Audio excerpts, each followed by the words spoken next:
स्त्री का शरीर मिला है तो इतना जरूर कहेंगे कि नारी के शरीर में अगर ये शरीर आपको स्त्री का मिला है तो नारी के शरीर में एक घर की सास के, घर के बुजुर्ग के और एक पति के चरण छूना चाहिए। बाकी के जगत में कोई भी हो किसी के नहीं छूना चाहिए। कोई अच्छा विद्वान संत होगा, विद्वान गुरु होगा तो वो अपने चरण कभी नहीं छूने देगा।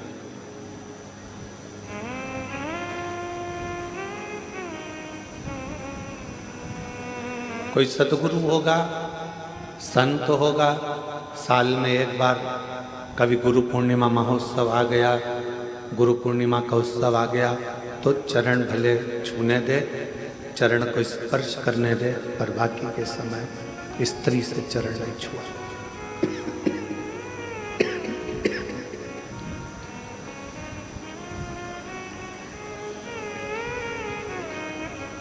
पति को गुरु मानना,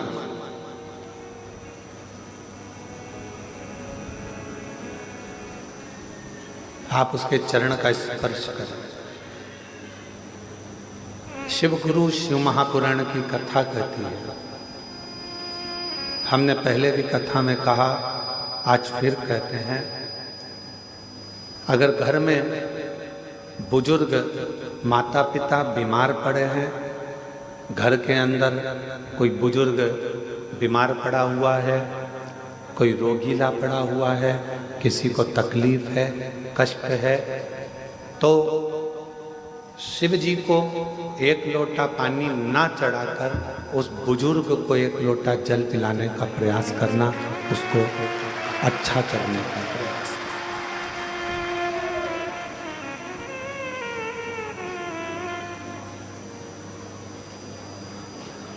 आज के जमाने में सबसे बड़ी परेशानी एक ही है कि लोग जगत के गुरुओं के पास तो जाते हैं पर घर में बैठे हुए माता पिता रूपी गुरु का सम्मान नहीं कर पाते। और माता पिता से बड़ा दुनिया में कोई गुरु नहीं। गर्भ में भी जो ज्ञान दे, गर्भ से निकलने के बाद भी जो ज्ञान उपदेश दे, उलझनों से निकालते निकालते तुम्हें अपनी मंजिल तक पहुंचा दे, वो जगत की एक माँ होती है। एक माँ, एक पिता उलझनों से निकालता हुआ तुम्हें सतमार्ग पर लेकर चला जाता है।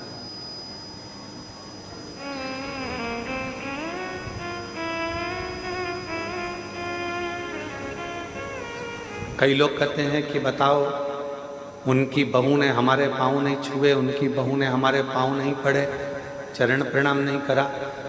जेठ के पाँव छूना है, थोड़ा दूरी से, चरण का स्पर्श नहीं होना चाहिए।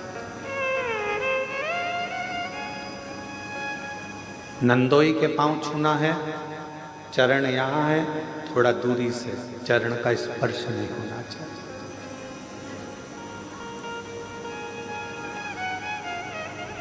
इस कार्य में मैं राजपूतानाओं को, राजपूतों की घर की बहुओं को बहुत बहुत साधुवाद देना चाहूँगा इस कार्य को।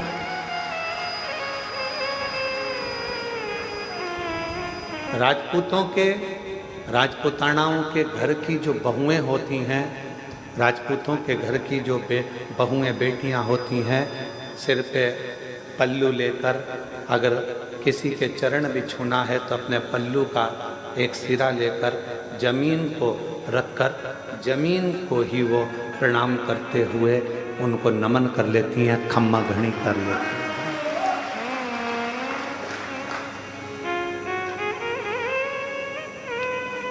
उन्होंने जमीन को हाथ लगाया, खम्मा घड़ी करा, प्रणाम करा, नमन करा।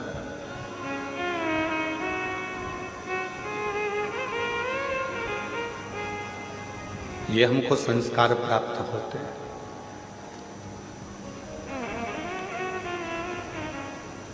कितना भी विद्वान कोई पुरुष क्यों ना हो, कोई संत, साधु, सन्यासी, तपस्वी, साधक, उपासक, कितना भी विद्वान क्यों ना हो, उसको भी प्रणाम करना है तो थोड़ा दूरी से चरण का स्पर्श नहीं होना चाहिए। एक पति, दूसरा परमेश्वर, उसका चरण का स्पर्श तुम कर सकते, चरणों को छुओ, पर किसके?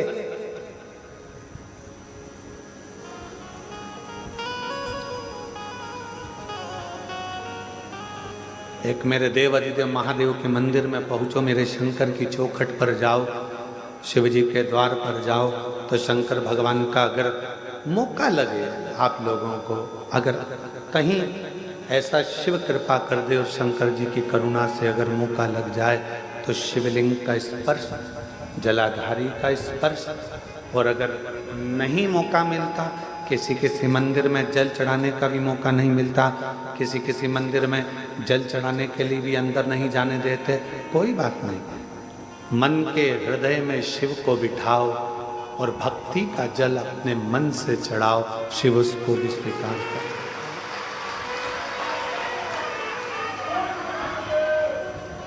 भक्ति का जल हृदय से शिव स्वीकार करते,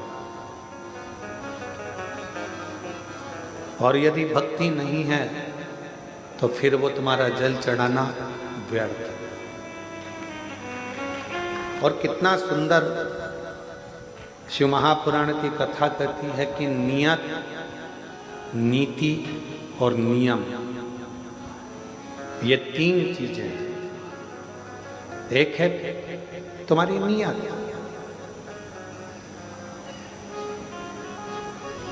दूसरे नंबर पर है नियम, और तीसरे नंबर पर है नीति।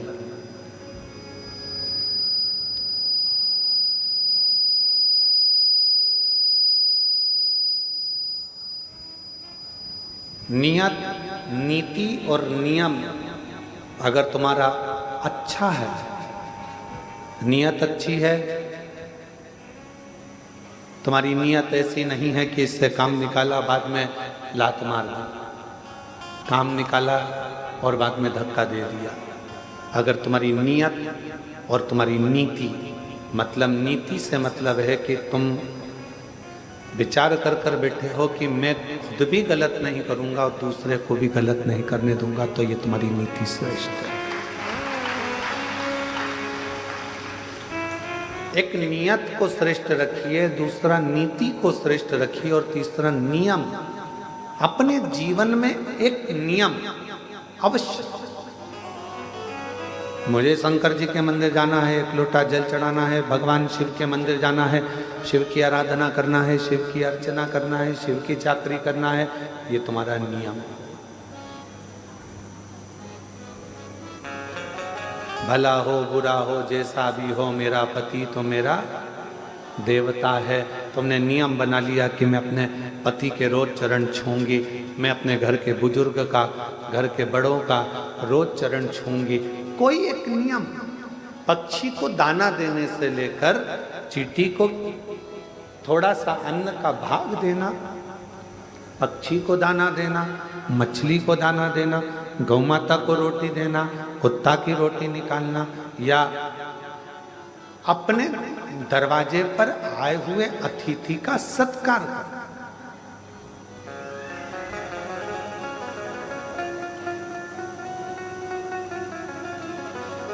आप लोगों ने एक शब्द सुना होगा, अतिथि देवो भव। क्या कभी आप लोगों ने विचार करा कि हमारे यहाँ अतिथि को भगवान का दर्जा दिया गया है?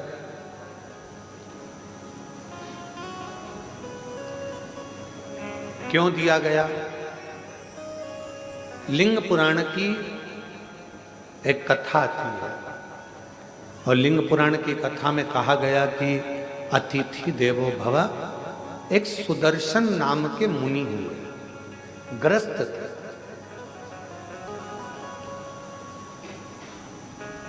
और सुदर्शन मुनि गृहस्थ आश्रम में रहने वाले अपनी पत्नी, अपने बच्चों के साथ अपना जीवन आनंद के साथ जीते थे।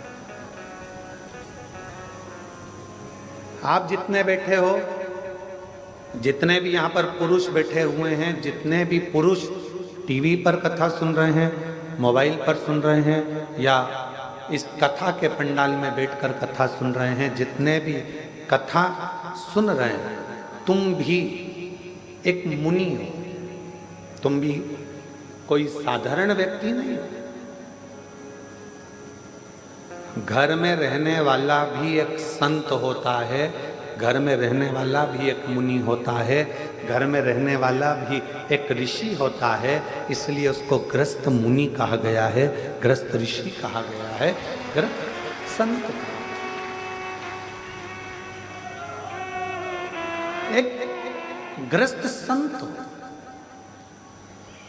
ये जितने पुरुष बैठे हैं अपनी अपनी धर्म पत्नियों के साथ में, या अन्य आए हुए बांधव जितने भी बैठे हुए हैं, जितने पुरुष गण बैठे हैं, आप सब संत हो, गृहस्थ संत, गृहस्थ साधु, गृहस्थ सन्यासी, गृहस्थ तपस्वी।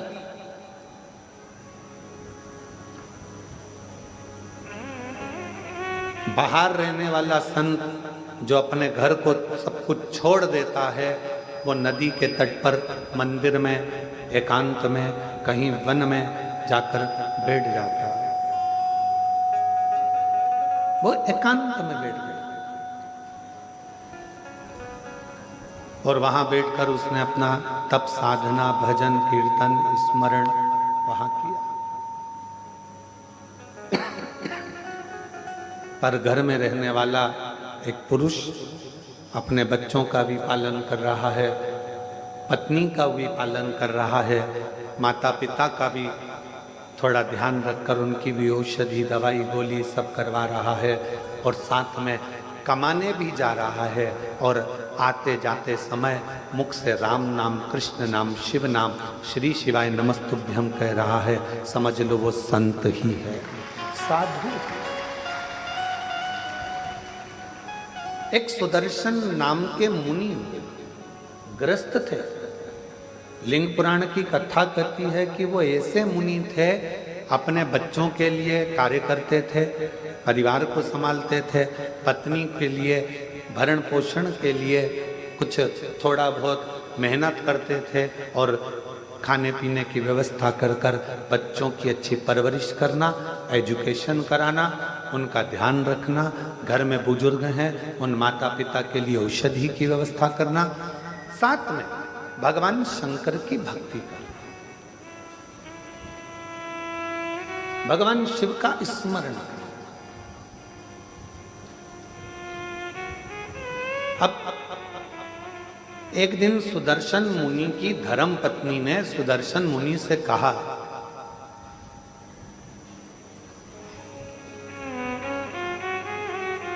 कि मैं बच्चों में व्यस्त रहती हूँ, बच्चों की परवरिश में व्यस्त रहती हूँ, मैं भगवान के मंदिर नहीं जा पाती हूँ, भगवान का भजन नहीं कर पाती हूँ, कोई सरल सा तरीका बता दो जिससे मुझे शिव मिल जाए, शंकर भगवान का दर्शन हो जाए, इसका कोई सरल तरीका मुझे बताओ। अब तीनों चीजें जुड़ रही हैं यहाँ, नियत भी ठीक है सुदर्शन मुनि की पत्नी की, नीति भी ठीक है कि मुझे किसी का बुरा नहीं करना है, मैं सत्मार्ग पर चलूं, और नियम अपने पति से पूछ रही है, कोई ऐसा बता दो कि मुझे मेरे शंकर भगवान का दर्शन हो, ऐसा नियम बता।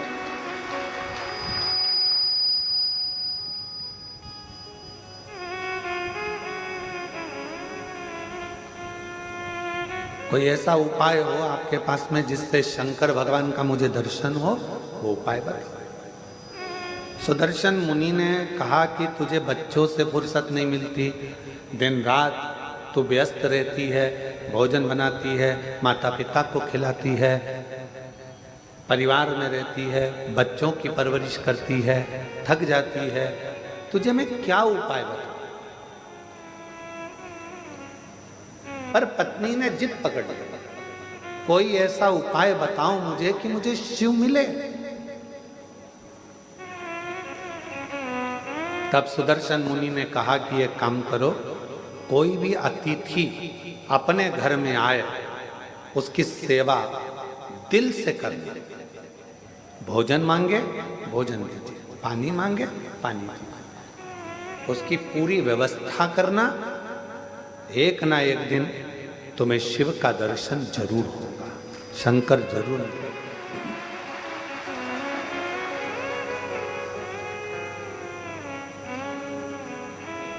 मेरे बच्चे, परिवार, बुजुर्ग, पति, ये सब भी तो घर के अंतर्गत हैं। अब इनके लिए तो कहा, अगर घर में अतिथि आया हुआ है, मेहमान आया हुआ है, अतिथि का यदि तुम सत्कार कर रही हो, सम्मान कर रही हो, तो उसमें सब कुछ समाया, सब कुछ। माता पिता भी उसमें समाहित हैं, बच्चे भी उसमें समाहित हैं, सर्वस्वता उसमें समाहित है। आप सेवा करो, ठीक है। अब सुदर्शन मुनि की पत्नी ने ऐसा नियम बना दिया।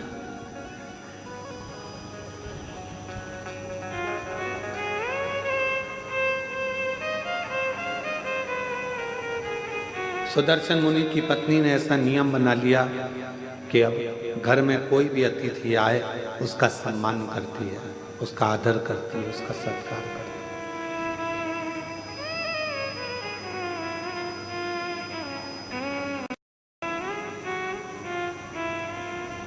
और समय निकलता गया, निकलता गया, निकलता गया। आज शंकर भगवान ने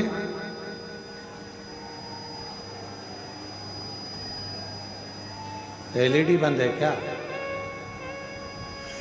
कि आवाज नहीं आ रही है?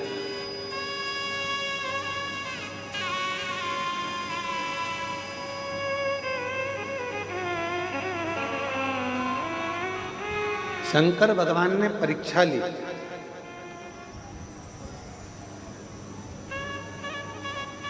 और सुदर्शन मुनि की परीक्षा लेने के लिए शिवजी अपनी धर्म पत्नी को बोल कर गए, पार्वती जी को, कि आज मैं एक गृहस्थ संत की पत्नी की परीक्षा लेने के लिए जा रहा हूं।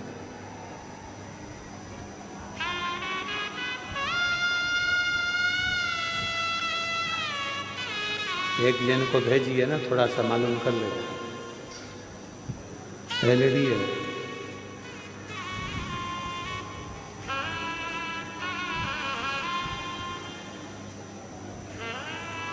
आज मैं जाकर एक गृहस्थ मुनि की, एक गृहस्थ संत की पत्नी की परीक्षा लेकर आ गया। और भगवान शंकर जाने लगे तो पार्वती जी ने उनको रोका। आप जा तो रहे हो,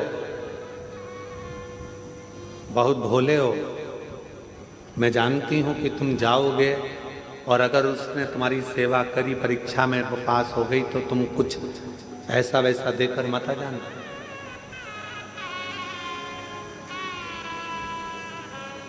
तुम कुछ ऐसा वैसा देकर मत आ जाना। तुम जा तो रहे हो, मना नहीं है, पर थोड़ी सावधानी रखना। जिस पत्नी का पति बहुत भोला होता है ना, पत्नी अगर मायके भी लेकर जाती है तो साथ लेकर जाती है, शादी में भी जाती है तो साथ जाती है। जिस पत्नी का पति बहुत भोला होता है तो पत्नी को उससे भय लगा रहता है कि ये कहीं कुछ बोल ना दे, ये कुछ कहीं दे ना दे, ये कुछ प्रदान ना कर दे, ये कुछ ऐसा ना कर दे। उसके सोचना पड़ता है, उसे बहुत सोचना, बहुत।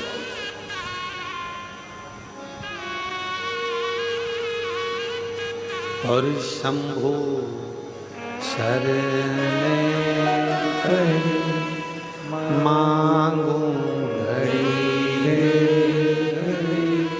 दुख काटो, दया करी न दर्शन हो। शंभो शरणे मांगो घड़ी रे घड़ी दुख काटो दया करी दर्शन आपो। अब पार्वती जी को चिंता लगी कि तुम भोले स्वभाव के हो, तुम्हारा नाम ही भोला, तुम भोले स्वभाव के हो, तुम्हारा नाम ही भोला है। कहीं तुम उनकी परीक्षा में पास होकर कुछ ऐसा वैसा देकर मत आ जाना जैसा तुमने भस्मासुर को दिया था।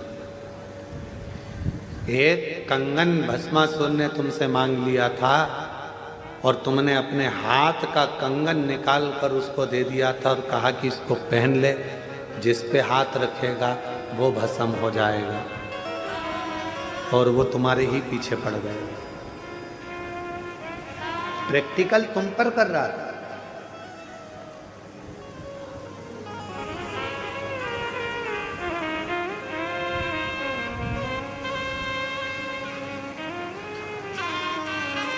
आज के समय में उपदेश देना बहुत सरल है।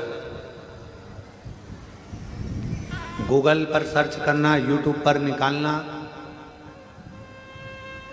ढेर सारे मोटिवेशन स्पीच देने वाले मिल जाएंगे और मालूम पड़ता है कि वो खुद भी डिप्रेशन में पड़े रहते हैं। आज के समय में उपदेश देना सरल है, पर उस उपदेश को अपने ऊपर धारण करना दुनिया का सबसे कठिन काम।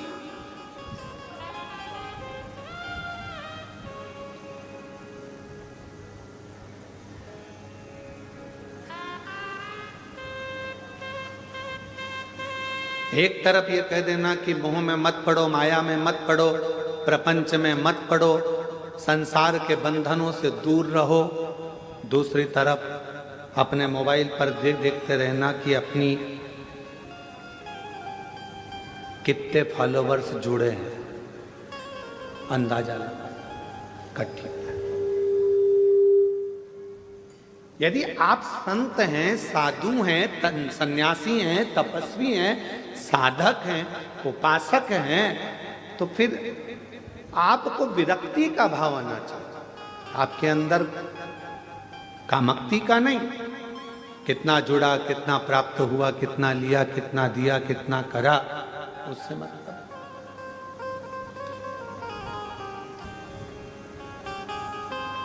और आप सबको बड़ी प्रसन्नता होती होगी देखकर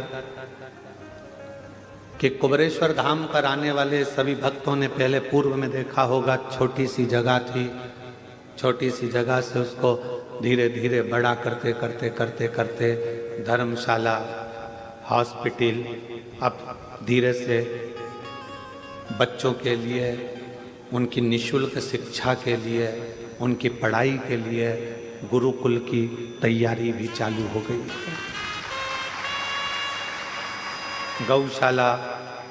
गौशाला के बाद में पास में नंदीशाला की, जो गाय के बछड़े होते हैं, बैल, उनको लोग काटने के लिए भेज देते हैं, तो उन बैलों की रक्षा के लिए नंदीशाला की व्यवस्था।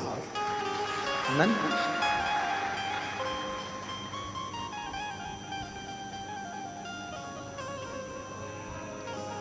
एक हॉस्पिटल की रचना शायद 15-20 दिन के अंदर उसकी भी शुरुआत आप लोग एलईडीओं के माध्यम से, आस्था चैनल के माध्यम से देख रहे होंगे। जो यात्री आते हैं उनको कोई तकलीफ ना हो, उनको कोई कष्ट ना हो, उनका निःशुल्क सारा इलाज हो सके, उनके लिए हॉस्पिटल की रचना करिए।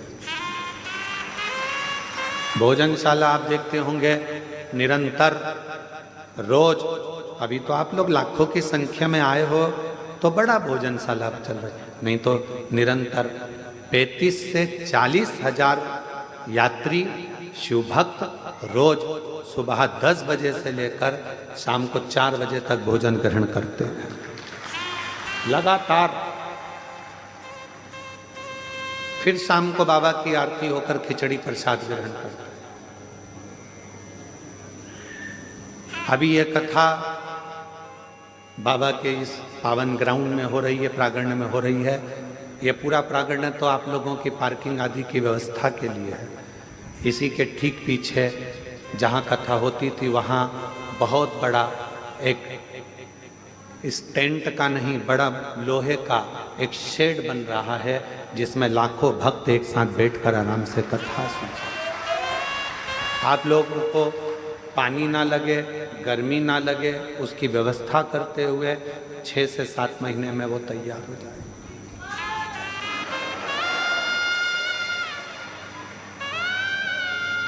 होम्योपैथिक औषधि केंद्र, आयुर्वेदिक औषधि केंद्र और सारी व्यवस्था कुबेरेश्वर धाम पर आप लोगों को निःशुल्क मिल सके, उसकी पूरी तैयारी यहाँ करी जा रही है। पूर्ण व्यवस्था।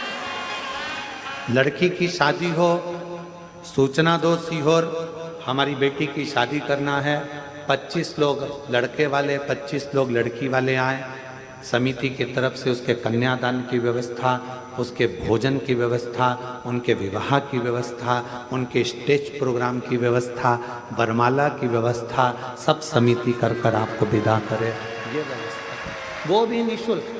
365 दिन का 365 दिन विवाह, 365 दिन का 365 दिन चिकित्सा, 365 दिन का 365 दिन शिक्षा, 365 दिन से 365 दिन भोजन व्यवस्था और 365 दिन से 365 दिन आपकी सुविधा के लिए निःशुल्क सब व्यवस्था कुबेरेश्वर बाबा के धाम पर होती रहे।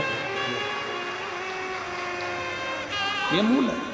आपको प्रसन्नता हो कि आपका दिया हुआ दान, 365 दिन गौ माता की व्यवस्था, 365 दिन नंदी बाबा की व्यवस्था। तुम्हें प्रसन्नता होना चाहिए कि तुम्हारा जो दिया गया दान है वो कहाँ लग रहा है, किस जगह पर लग रहा है, किस स्थान पर लग रहा है।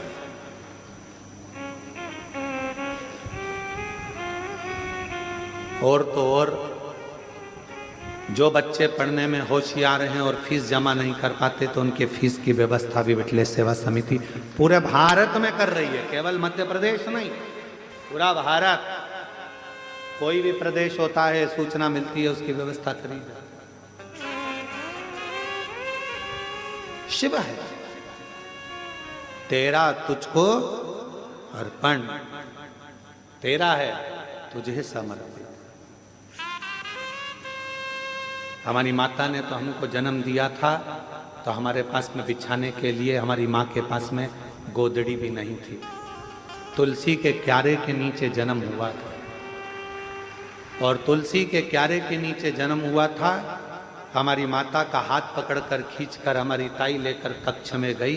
बिछाने का सामान नहीं था तो जो मुरमुरा होता है, क्या बोलते हैं उसको, परमल, मुरमुरा, पोहे की लाई जो प्रसाद में खाते हो, मुरमुरा, उसका टाट पड़ा हुआ था बोरा जिस पर हमारा जन्म हुआ। उस बोरे पर जन्म हुआ है और मृत्यु के समय पर भी कोई राजसी ठाट नहीं। यही मानव का शरीर ऐसे ही छूट कर चले जाना है। इसलिए आपका आप में ही लगा कर जाना है कि आप लोगों की जिंदगी के साथ श्रेष्ठ।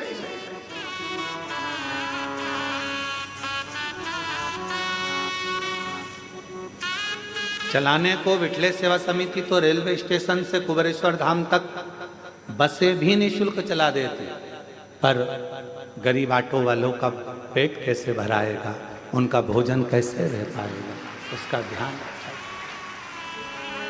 उनका भरण पोषण कैसे हो। स्टेशन पर ट्रेन आए, जब यहाँ से गाड़ियाँ भेज दी जाए, बसें भेज दिया जाए, चालू हो जाए, परंतु उनका पेट कैसे भरा, 2 रोटी उनको भी मिले, उसका स्मरण रखा।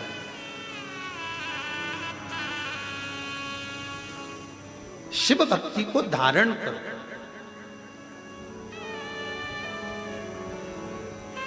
नियत अच्छी रखना, नीति अच्छी रखना और नियम अच्छे रखना, फिर दुनिया चाहे गाली दे, अपशब्द कहे, ताना दे, आड़ा टेढ़ा बोले, उससे मतलब। आपकी नीति ठीक है ना, आपका नियत ठीक है ना, आपका नियम ठीक है ना, फिर नहीं सोचे,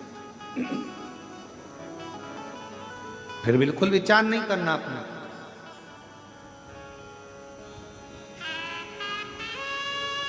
हमारे सीहोर के कई हॉस्पिटल हैं जिसमें वेंटिलेटर तक नहीं है, पर कुबेरेश्वर धाम का जो हॉस्पिटल बना है उसमें ढेरों सारे वेंटिलेटर तक लगाए गए हैं, जिससे किसी को दिक्कत ना हो, किसी को तकलीफ, किसी को कष्ट ना हो।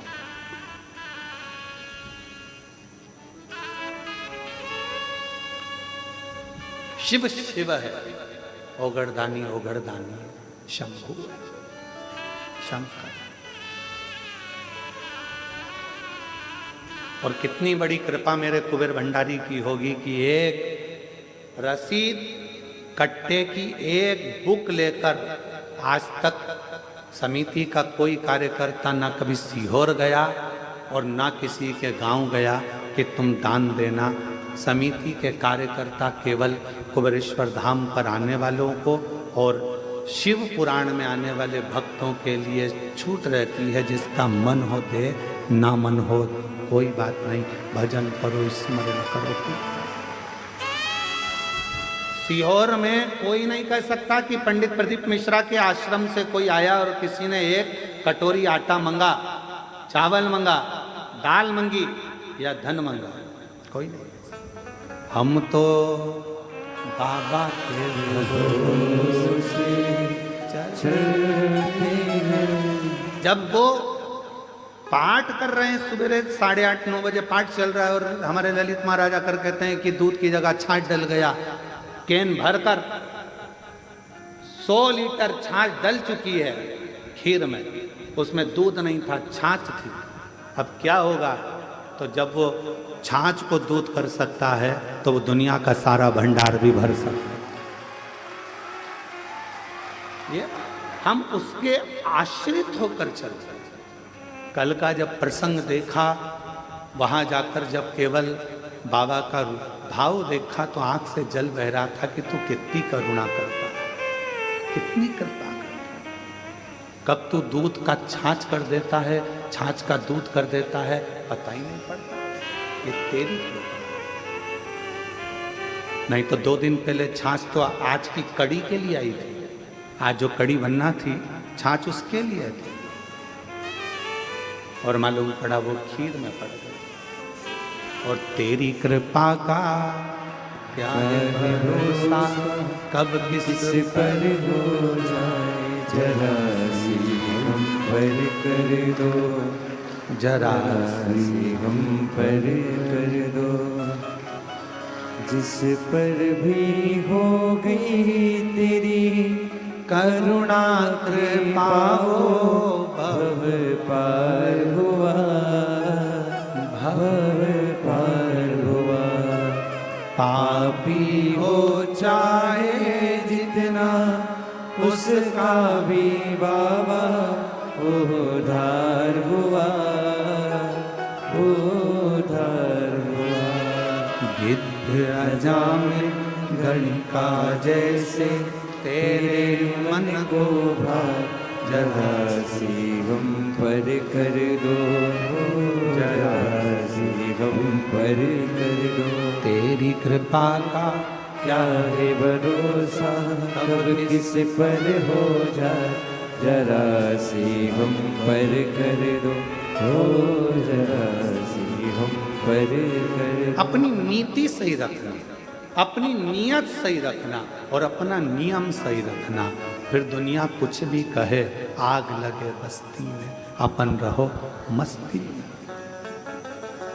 अगर नीति सही है, नियम सही है और नियत सही है तो फिर परमात्मा भी साथ देता है, फिर परमात्मा भी साथ देता है। सुदर्शन मुनि की धर्म पत्नी ने कहा कि मैं मुझे नियम तो नियम भेजा, अतिथि देवो, अतिथि का सत्य शिव मिलेगा इसमें, क्यों नहीं? आप कोई भी एक नियम तो पकड़ो, शंकर भगवान को मिलने में देरी नहीं लगे। आप पकड़ो एक नियम, ठीक है, अतिथि सत्कार का नियम पकड़ा, और अतिथि सत्कार का नियम जो पकड़ा, ऐसे नियम में डूब गई कि शंकर भगवान परीक्षा लेने चले तो पार्वती जी ने कहा कि तुम भोले हो, दे मत आना कुछ।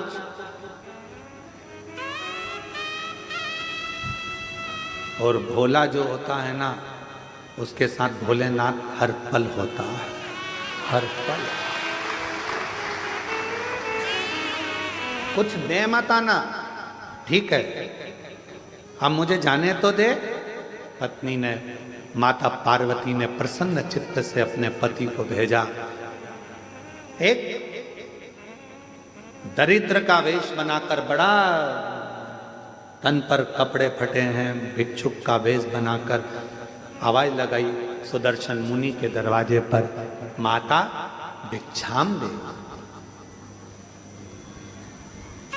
भूख लगी, कुछ भाग मिले मुझे तो अच्छा है।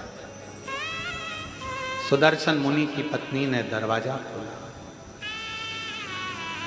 बाबा क्या बात है, भूख लग रही है? बाबा अभी तो मैंने भोजन नहीं बनाया, पर अगर आप थोड़ी देर बैठोगे ना बाबा तो मैं भोजन बना दूंगी। बाबा कहते हैं मैं बैठता हूं, तुम बनाओ। बाहर बैठने लगे बाबा। अंदर सुदर्शन मुनि की पत्नी ने उनको अंदर आसन लगाकर बिठा दिया, द्वार बंद करा, अंदर अतिथि भोजन कर, भोजन बना रही है, गुनगुना रही है भगवान के नाम। क्या देखा, भोजन बनकर तैयार हुआ, इसमें एक रोटी बनकर अलग रखा दी गई है। किसकी रोटी है? गाय। रोटी अलग रखा।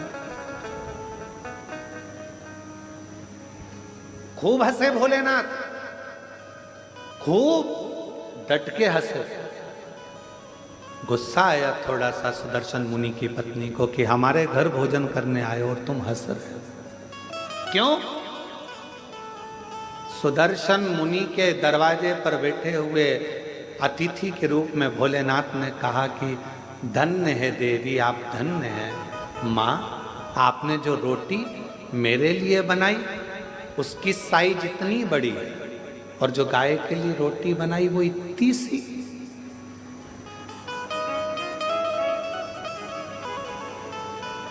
होना तो ये चाहिए, मैं 2 पांव से चलता हूं, गाय 4 पांव से चलती है।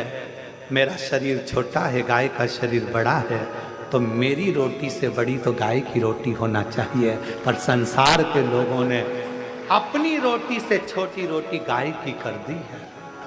बोलो, ये गलती केवल सुदर्शन मुनि की पत्नी से नहीं, अपने घर में भी होती है।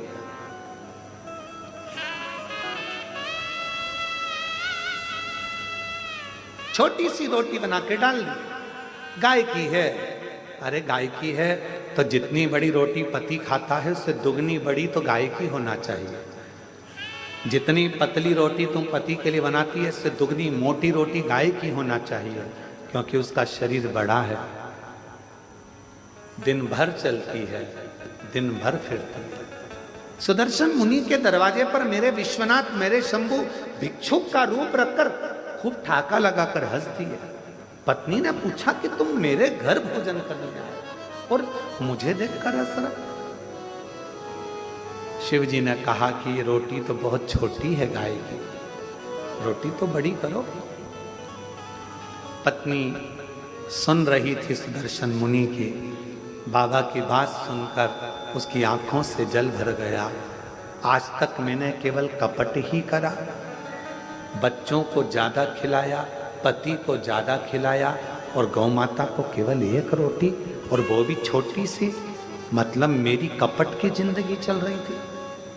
आज से हे अतिथि, तुम मेरे दरवाजे पर गुरु बनकर आए हो और तुमने मुझे उपदेश दिया है, उपदेश दिया है। आज से मैं कभी कपट नहीं करूंगी, जैसा मेरा पति पावे वैसा अतिथि पावे, जैसे बच्चे पावे वैसे परमात्मा पावे, जैसे मेरे घर के पावे वैसे गौ माता पावे। एक उपदेश मेरे शंकर भगवान ने दिया, इसलिए प्रथम गुरु है शिव, आदि गुरु है शिव, आदि योगी है शिव।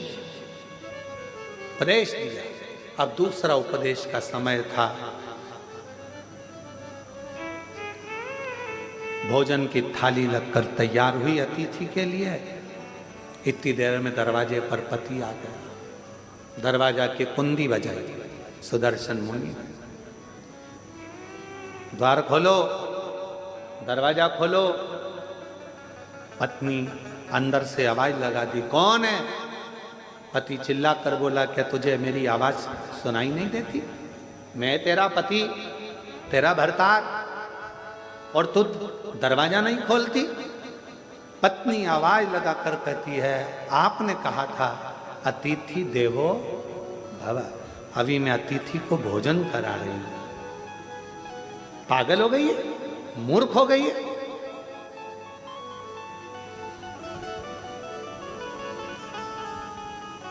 ना जाने किसको घर के अंदर बिठा कर रखा है।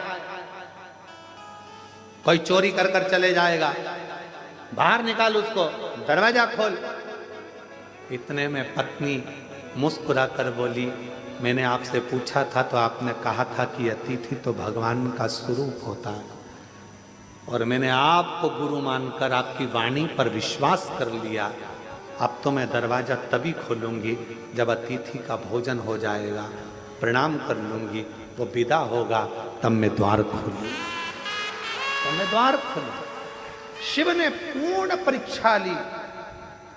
आज मेरे शंकर भगवान निकलते ही नहीं घर से बाहर। लाओ जरा एक गिलास दूध और लाओ, जाओ। सुदर्शन मुनि की पत्नी दूध का गिलास भर गया। अब बोले, बाबा मेरे झोले में जो कपड़े रखे हैं वो सारे चल चल के गंदे हो गए हैं, माँ धो दोगी? माँ कपड़े धो रही। 1 घंटा कपड़े धोने में हो गया। अब बाबा बोले कि मेरे को पानी पीना है, पानी ले। फिर थोड़ी देर बाद बोले, खाना ज्यादा हो गया, मेरा मन कर रहा है 1-2 घंटा आराम कर लो। बाबा सो गया। फिर थोड़ी देर बाद बोले, अब मेरा मन हो रहा है जाने का। इसको तो खुशी नहीं हुई, पर दरवाजे के बाहर जो बैठा था सुदर्शन मुनि, उसको प्रसन्नता हुई, अब दरवाजा खुलेगा। जिस गुरु ने उपदेश दिया था वही डिप्रेशन में पड़ा था, टेंशन। अब द्वार खुलेगा। तैयार हो गए, झोली टांग ली, सब कुछ हो गया, चलने की तैयारी थी। इतने में सुदर्शन मुनि की पत्नी से बाबा बोले, मेरे कपड़े लेकर आ जाओ। कपड़े लेकर आई तो सुदर्शन मुनि के पत्नी ने कपड़े दिए। जो कपड़े दिए तो बाबा बोले, अभी तो ये गीले हैं, जब तक सूखेंगे नहीं तब तक जाऊंगा। अब अभी गीले हैं, अभी नहीं जाऊंगा। लिंग पुराण की ये कथा है, बड़े प्रेम से अगर आप पढ़ेंगे तो 122 नंबर के अध्याय पर इसको प्राप्त करेंगे। बड़ा सुंदर सा। अब उठे नहीं, कपड़े सूखेंगे नहीं तब तक जाऊंगा नहीं। बैठ गए। अब वो बाहर बैठा पति फिर बैठ गया बेचारा। संध्या होने लगी, शाम का समय होने लगा। सुदर्शन मुनि की पत्नी से बाबा बोले, देख के आओ कपड़े सूखे? हाँ बाबा सूख गए, ले आओ। लाए, झोले में भरे, जाने लगे। अब कहने लगे, माँ मन कर रहा है अब रात को कहाँ जाऊंगा, रात को कहाँ जाऊंगा। ये गांव तो मेरा परिचित भी नहीं है, जिस गांव के अंदर मैं जाऊं कोई मेरा पहचान वाला भी नहीं है, मैं कहाँ जाऊंगा। सुदर्शन मुनि की पत्नी ने कहा, जो आपकी आज्ञा हो, जैसा आपका मन करे वैसा आप करें। तो कहा,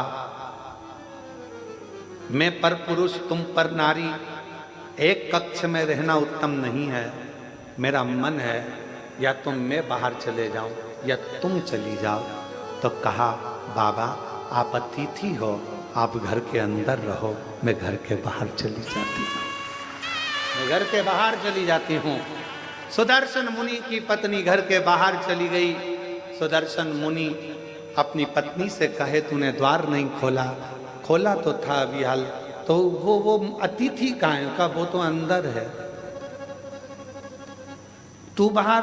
हाँ, उसी ने कहा रात्रि का समय है, पर नारी पर पुरुष एक जगह पर ठीक नहीं, भले तुम माँ हो पर स्थान बदला जाए, मुझे बाहर कर दिया, चलो अपन बाहर सो जाते हैं।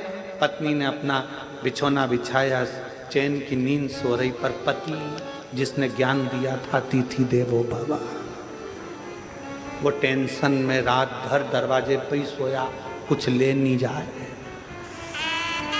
कुछ ले नहीं जाए। उपदेश देना सरल है, ज्ञान देना सरल है, ये कहना सरल है, मोह मत रखो, माया मत रखो, ये मत करो, वो मत करो, वो मत करो। ज्ञान उपदेश देने वाले ढेर सारे मिलेंगे। 24 घंटे मोबाइल पर देखो, कोई ना कोई उपदेश देता हुआ मिल जाएगा। ये मत कर लेना, एकादशी पर ये दोष मत कर लेना, प्रदोष के दिन ये गलती मत कर लेना, शिवरात्रि पे ये गलती मत कर लेना, सावन का महीना चालू हो रहा है, शंकर जी को ये मत चढ़ा देना, शंकर जी को वो मत चढ़ा देना, शंकर जी की पूजन ऐसे कर लेना, वैसे कर लेना। लोग डराएंगे, धमकाएंगे। सावन भी तुम्हारा है, शिव भी तुम्हारा है, तुम्हारे दिल में आए वैसी पूजन करना छूट है। तुम्हारे दिल में आए वैसे शंकर को भजो, तुम्हारा मन करे वैसे शिव को रिझाओ, तुम्हारा दिल करे वैसे शंकर की आराधना करो। कोई कहे ये मत चढ़ाओ पाप लगेगा, कोई के वो मत चढ़ाओ पाप लगेगा। उसने कहा पाप कहाँ होता है वो बताओ पहले। कहा नरक चले जाओगे, तो कहा तू देख कर आया क्या? हमारे पड़ोसी गए अभी तक नहीं आए, बताया ही नहीं कि नरक है कि स्वर्ग है। जो जाता है वो बताता नहीं है कि मैं स्वर्ग में हूं कि नरक में हूं। इसलिए ये सब मेरे को मना सिखाओ। मेरा शंकर मेरा है, अड़भंगा मेरा है, शिव मेरा है। जल चढ़ाऊंगी तो भी मुझे स्वीकारेगा, नहीं चढ़ाऊंगी तो भी स्वीकारेगा, क्योंकि मेरा बाप है, शंकर है, शिव है, उसमें भ्रम नहीं, मुझे भ्रमता नहीं। मैं आडंबर में पड़ने वाली नहीं।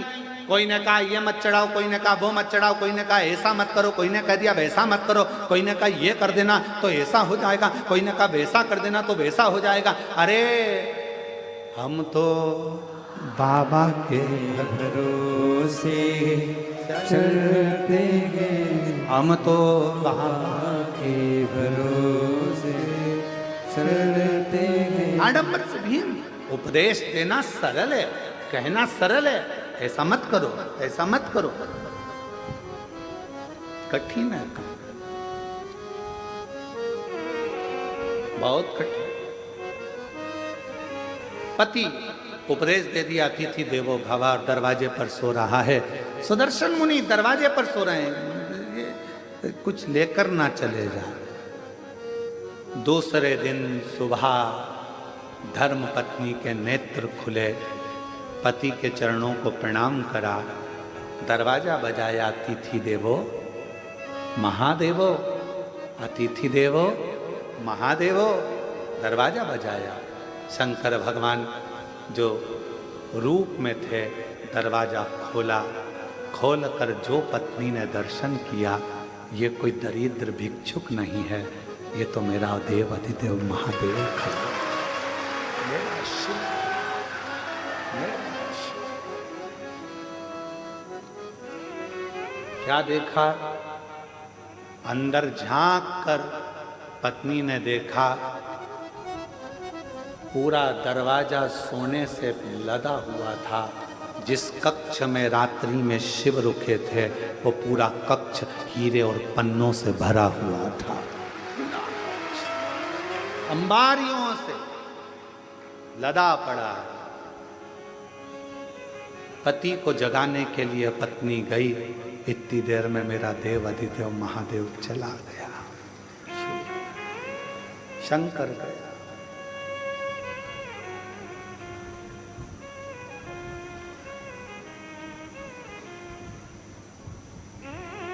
पत्नी ने पति के चरण पकड़ लिए, आपने कहा था अतिथि की सेवा करना शंकर का दर्शन हो जाएगा, आपके बराबर दुनिया में कोई गुरु नहीं मिलेगा।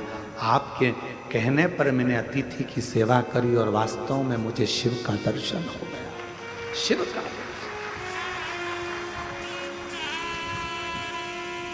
मुझे शंकर भगवान का दर्शन हो गया। ये कृपा नहीं तो क्या है, क्या है? मैं नहीं जानती थी कि वाणी पर भरोसा करा हुआ, शिव पर करा हुआ विश्वास एक ना एक दिन सुख प्रदान करता, आनंद प्रदान करता।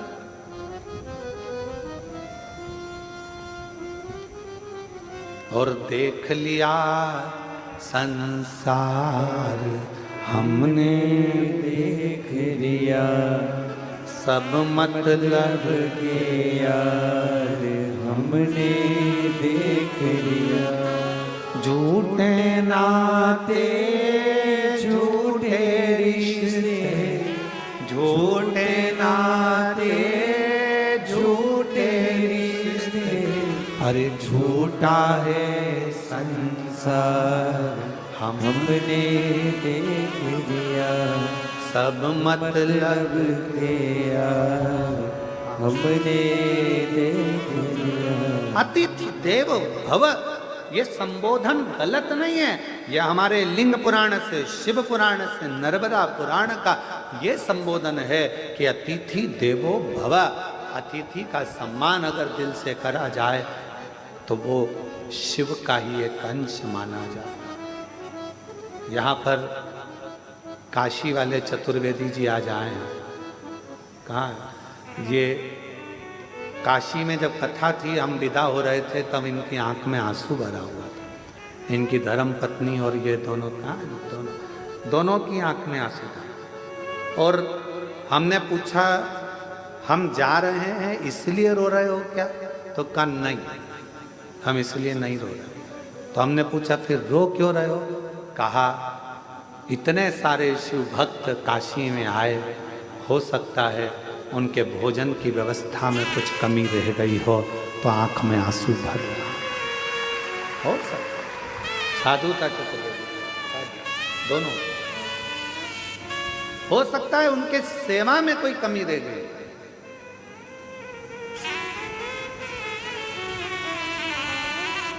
उनकी सेवा में कोई कमी हो। महाराज कुबेरेश्वर धाम पर भोजन व्यवस्था चलती है। हम हमेशा जब भी कथा कर कर सीहोर आते हैं तो अपने शिव भक्तों से, सेवादारों से एक ही बात कहते हैं कि सबको भरपेट भोजन मिले, किसी से ऊंची आवाज में बात ना करें, किसी को अपशब्द ना कहें, किसी को ताना ना दें, किसी को आड़ा टेढ़ा ना बोलें, जो हो वो प्रेम से खिलाओ, पर किसी से कोई शब्द ऊंची आवाज में ना बोला जाए, क्योंकि अतिथि देवो भव भगवान शिव का एक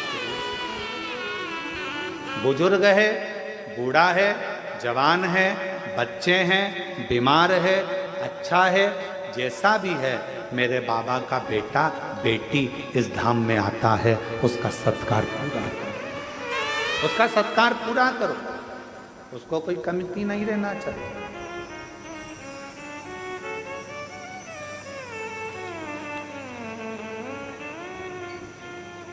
उसको कोई कमती नहीं रहना चाहिए। ये आपके लिए नहीं आए हैं, ये मेरे देव अधिदेव महादेव के लिए आए हैं, मेरे शंकर के लिए। और जिसके लिए आए हैं उनके प्रति तुम्हारा कर्तव्य बनता है कि आप उनको भरपेट भोजन करें। और आपका भी कर्तव्य है, जितने शिव भक्त कुबेरेश्वर धाम पर आते हैं उनसे भी हमारा निवेदन है कि आपका भी एक कर्तव्य है, एक गंदगी मत होने देना। दूसरा, यहाँ आने के बाद में ऊंची आवाज में बात ना करते हुए प्रेम से बोलने का प्रयास करना। तीसरा, भोजन करो तो झूठा मत छोड़ना। चौथा, अपनी थाली अपनी प्लेट स्वयं मांजो, साफ करो और बाबा के भरोसे शिव नाम का जाप करो। यह अपना करो। नियत, नीति और नियम, ये तीन हमारे जीवन में श्रेष्ठता प्रदान करते हैं। अगर आपकी नियत सही है तो आपको दुनिया में कोई पीछे नहीं हटा सकता, आप बढ़ते चले जाओ। आपका नीति सही है, आप जगत कल्याण की बात करते हो, जगत उद्धार की बात करते हो, उसमें कोई आपका कोई विशेष आपके लिए कोई आवक का स्रोत ना सोचा जाए। आप तो केवल नीति के अनुसार कार्य करिए, नियत से, अच्छी नियत से कार्य करिए और नियम से काम करो। जिंदगी की सफलता आपके पास हो, आपके पास हो। अच्छा एक बात बताओ, बहुत लंबा रास्ता है, बहुत लंबा रास्ता है, बहुत ऊंचा रास्ता है, बहुत लंबा रास्ता है। इस रास्ते को काटना है तो सबसे ज्यादा जरूरी चीज क्या है?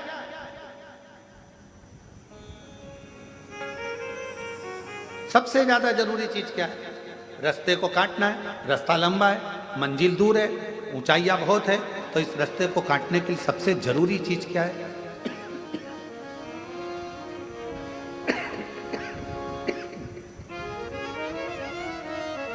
सबसे जरूरी है दो चीजें। एक आपका विश्वास और दूसरा जिस रास्ते पर चल रहे हो उस पे चलने के लिए तुम्हारे पांव की मजबूती। विश्वास, मजबूती। रास्ता कितना भी लंबा हो, पांव मजबूत हैं तो कितनी भी लंबी रास्ता हो वो तुम्हारे कदमों में होगा और तुम मंजिल तक पहुंच कर ही आओगे।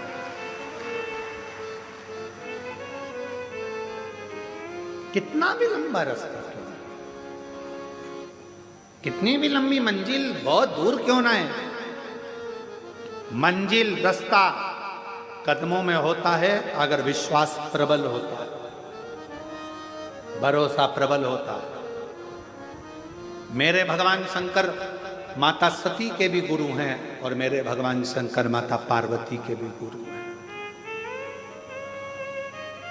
अब गुरु का एक बहुत बड़ा फर्ज है।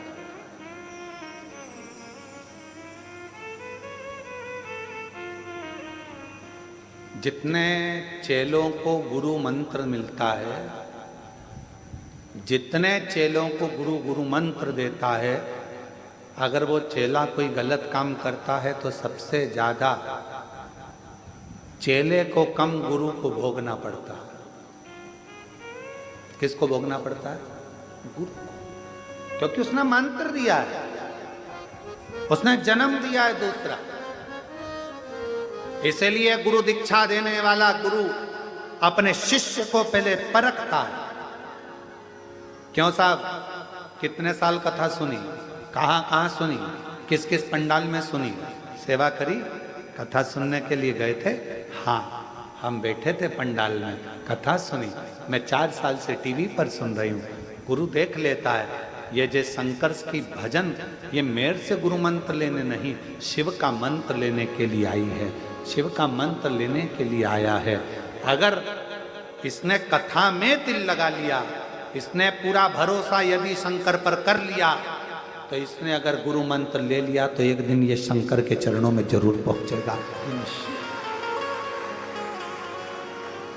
सती ने भी शिव को गुरु माना है और पार्वती जी ने भी शिव को गुरु माना। अब इनके विकार, इनके भीतर जो विकार उत्पन्न हो जाए, मालूम पड़े इनके भीतर थोड़ा क्रोध आ जाए, इनके भीतर थोड़ी अहंता आ जाए, इनके भीतर थोड़ी अभिमत्ता, कितना माता सती के मन में आ गया था ना, मैं दक्ष प्रजापति की बेटी सती,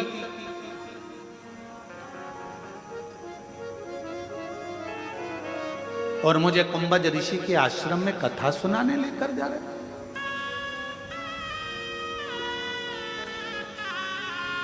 विवाह के बाद तो लोगों को कहां जाना चाहिए और लोग कहां जा रहे हैं?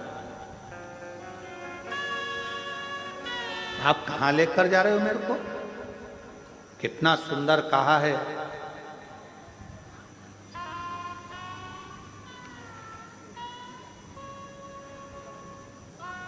विवाह करने के बाद भी अगर तुम्हारी बुद्धि में ये बैठ जाए कि हमें गुरु के दरवाजे जाना है, कुबेरेश्वर धाम जाना है, भगवान के मंदिर जाना है, उसके बाद फिर कहीं जाने की सोचेंगे, तो समझ लेना कि तुम्हारे बहू और बेटा दोनों सार्थक हैं। साधु का एक स्वभाव। सार्थकता है, साधुता है।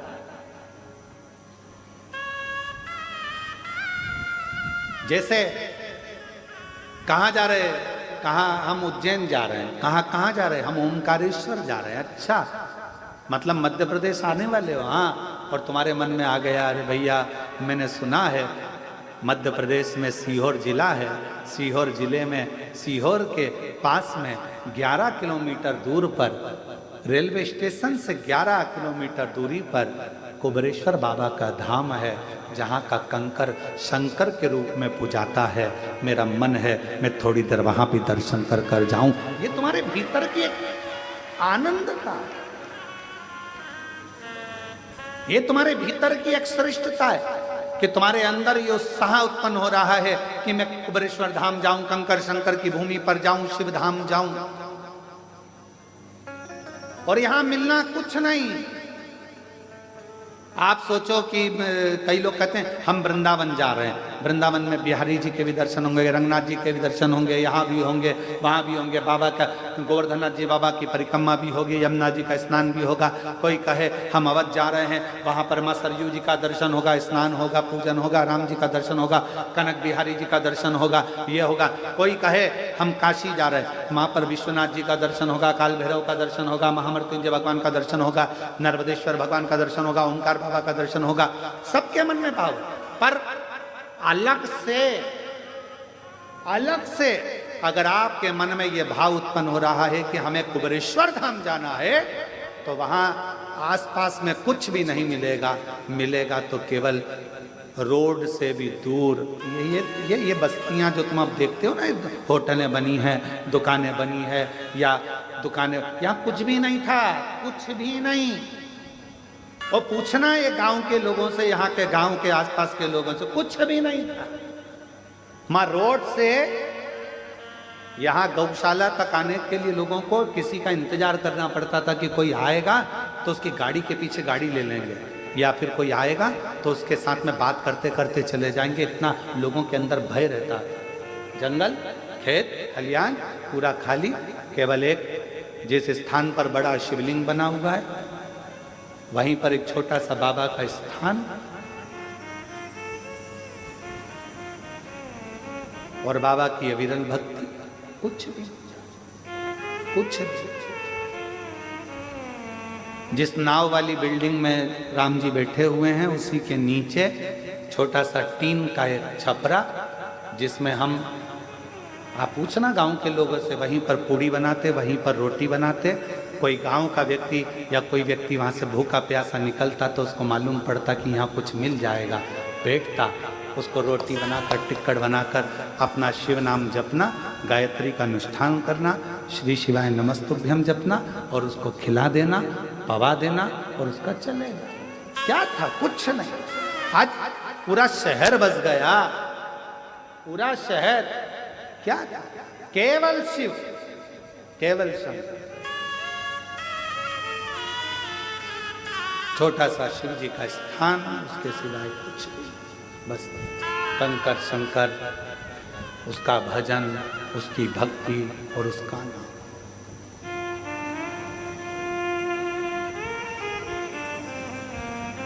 कई लोग कहते हैं गुरुजी आपने वृंदावन नहीं चुना, कल हमारे चतुर्वेदी कह रहे थे कि वृंदावन नहीं चुना, अयोध्या नहीं चुना, उज्जैन नहीं चुना, आपको यही जगह चुनी जहां पर बिल्कुल एकांत अलग साइड में।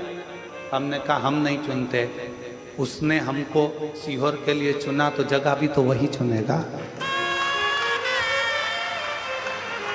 चुनने वाला वो है, सब बनाने वाला वो है, करने वाला वो है। आप और हम तो केवल एक निमित्त मात्र हैं, केवल निमित्त। शरीर मिलाए, अच्छा कर्म करिए, शरीर चला जाएगा। लोग याद करें ना करें, पर इतना तो करेंगे कि कुबेरेश्वर धाम में आकर एक लोटा जल चढ़ाकर भगवान की विरल भक्ति को धारण करें, उससे ज्यादा कुछ। और हम तो बाबा के भरोसे चलते हैं, हम तो बाबा के भरोसे चलते हैं। ये दुनिया वाले जलते हैं, ये दुनिया वाले जलते डमरू वाले के भरोसे चलते हैं, काशी वाले के भरोसे चलते हैं, सीहोर वाले के भरोसे चलते हैं। इस भूमि पर आने के बाद अगर आपने दिल से एक स्थान पर बैठकर 108 बार श्री शिवाय नमस्तुभ्यम मंत्र का जाप किया, बाबा से प्रार्थना करी, 5 कंकर बीन कर पूजन करी, 1 कंकर साथ ले गए, बाबा से विनय कर कर रुद्राक्ष मांगा, ले गए, जो कामना कर कर आए हो, मेरा विश्वास कहता है 3 महीने में बाबा वापस बुला लेगा।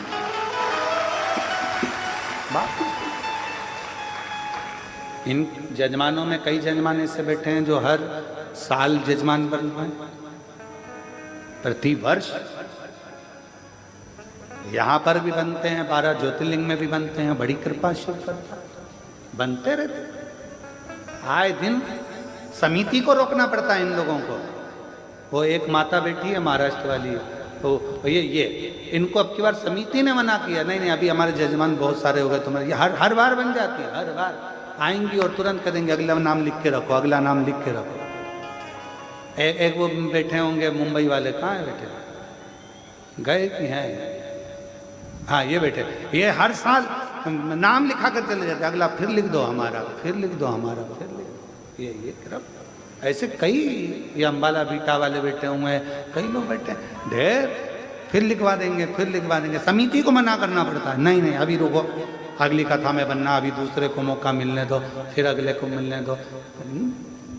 क्या देता है बाबा? सियोर वाला महाराज कुछ नहीं देता, कुछ भी नहीं, केवल एक ही काम करता है सियोर वाला महाराज, तो कहता है कि सारी समस्या का हल 1 लोटा जल और श्री शिवाय नमस्तु। मन करे तो जपो, दिल करे तो भजो, और अगर किसी के कहने में आ जाओ और तुम जल पीना भी बंद कर दो तो तुम्हारा मन, बेलपत्र खाना भी बंद कर दो तो तुम्हारा मन, मंदिर जाना भी बंद कर दो तो तुम्हारा मन, और कथा सुनना भी बंद कर दो तो तुम्हारा मन, हम तो ये शिव नाम लेने के लिए जन्मे हैं और उसका नाम लेते लेते ही परमात्मा की शरणागति प्राप्त करें, यही भजो तो ठीक, ना भजो तो ठीक। तुम्हारा मन करे कि हाँ मैंने शिव पुराण सुनी है, मेरा दिल करता है मंदिर जाना चाहिए, तो जाऊंगा। फिर किसी ने कह दिया ऐसा मत करो, ऐसा करने से पाप लगेगा, हम निपट लेंगे, ऊपर जाकर कितना पाप लगेगा देखेंगे।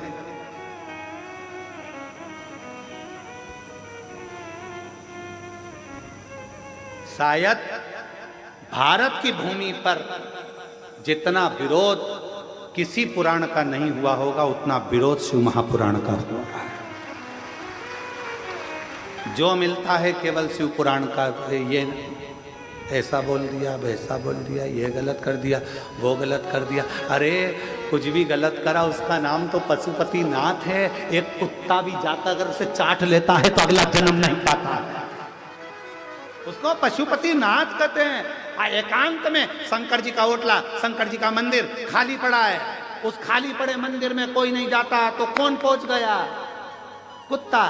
कौन पहुंच गया? गाय। कौन पहुंच गया? पशु पक्षी जानवर जीव सांप बिच्छू सब उस मंदिर के अंदर होंगे, शंकर जी से चिपके रहेंगे, शिवलिंग से चिपके रहेंगे। चीटा शिवलिंग के पास, चीटी शिवलिंग के पास।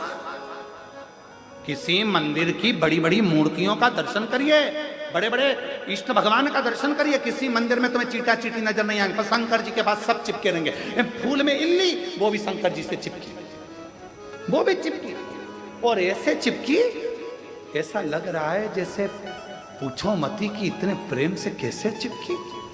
समझो, जब पशु पक्षी जानवर जलचर थलचर वायुचर ये सब शिव के करीब में है, क्यों? क्योंकि उसका नाम विश्वनाथ है। वो सारे विश्व के वासियों को, चाहे जो भी जीव है, उसको अपना बना लेता है। लोग कहते हैं पाप लगेगा, शिव महापुराण की कथा कहती है भगवान का जल पीने से पाप नहीं।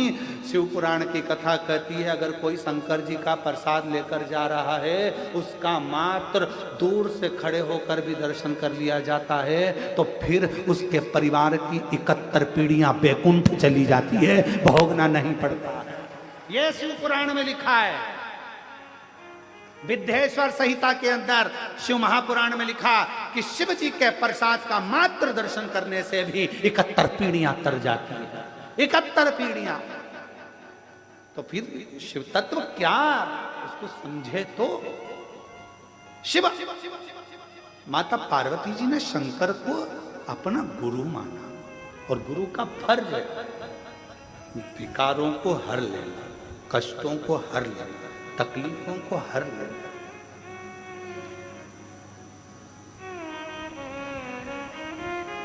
एक कथा आती है, दारूका नाम का एक असुर,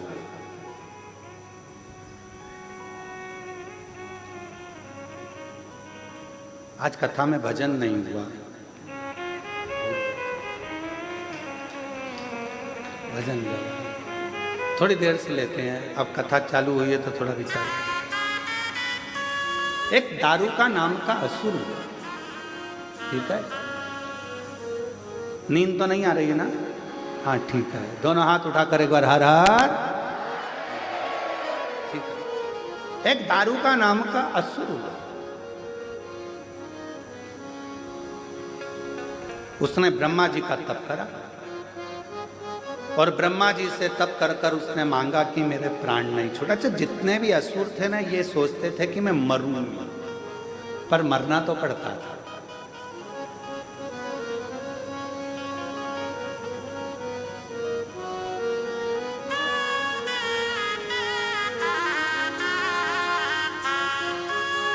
जो दवाई तुम खाते हो, जो टेबलेट तुम खाते हो, बीपी की हो, चाहे शुगर की हो, चाहे थायराइड की हो, चाहे आँख की हो, कमर की हो, घुटना की हो, वो दवाई भी एक दिन एक्सपायर हो जाती है। बोलो सही है कि गलत है? इसलिए लेने से पहले देखना पड़ता है एक्सपायर डेट।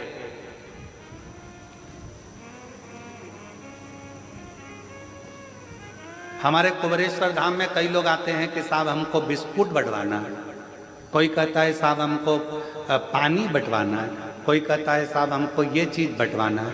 हम कहते हैं बंटवाने से पहले तुम जो बिस्कुट भेजोगे उसकी तारीख का फोटो खींचकर भेजो, उसकी एक्सपायर तारीख कब की है, तो हम धाम पे से बंटने देंगे। मालूम पड़े एक्सपायर हो गई, किसी काम की नहीं रही और तुमने कहा कहाँ दियाओ, तो के धाम पे दियाओ, मैं इतने लोग आते हैं, बढ़ जाएगा।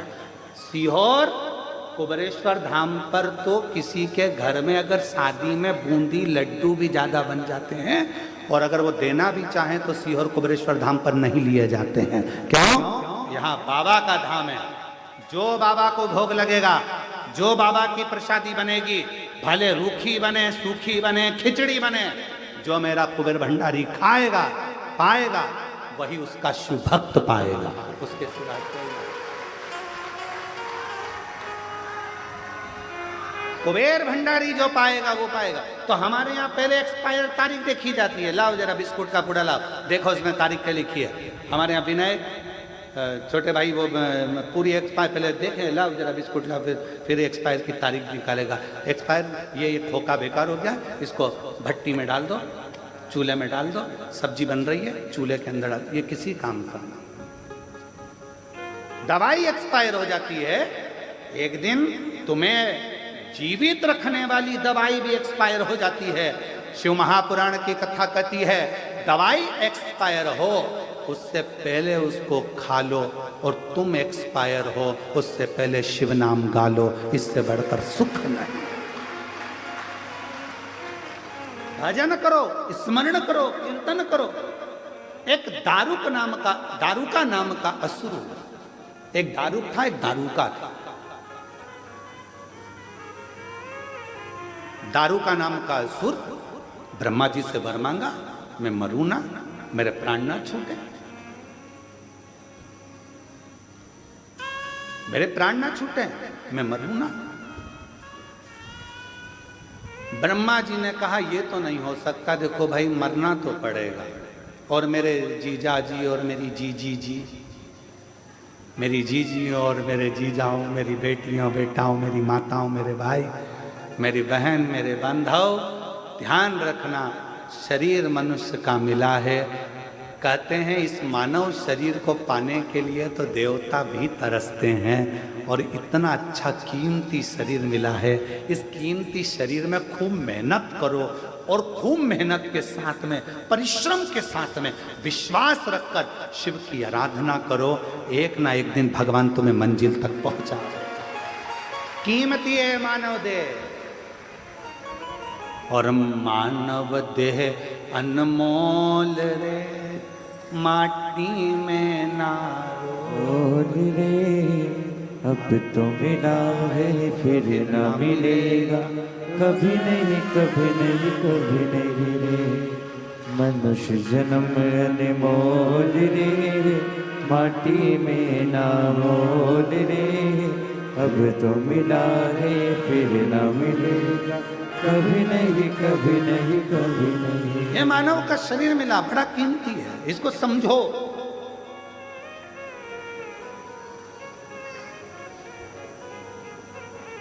मैंने मानव शरीर तुझे हीरा दिया, तू यूं ही गंवाए तो मैं क्या करूं। प्रभु का नाम मैंने तुझे कीमत वाला दिया, तू ना गाए तो मैं क्या करूं। क्या कर सकता, क्या कर सकता। मिलाए शरीर, करो भजन।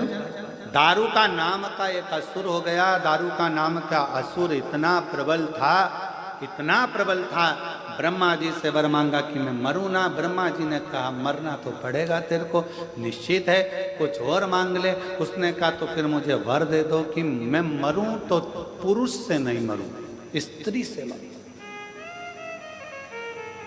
एक स्त्री से। अच्छा, असुरों में भी ज्ञान नहीं होता था, ऐसी बात मांगते स्त्री से मरूं। अब उसको कौन समझाए, पुरुष से ज्यादा भारी पड़ती है, कौन समझाए। ये जब अपनी वाली पे आ जाए जुड़ब मान के, बोल तो रही जरा,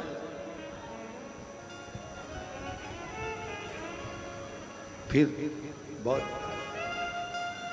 अब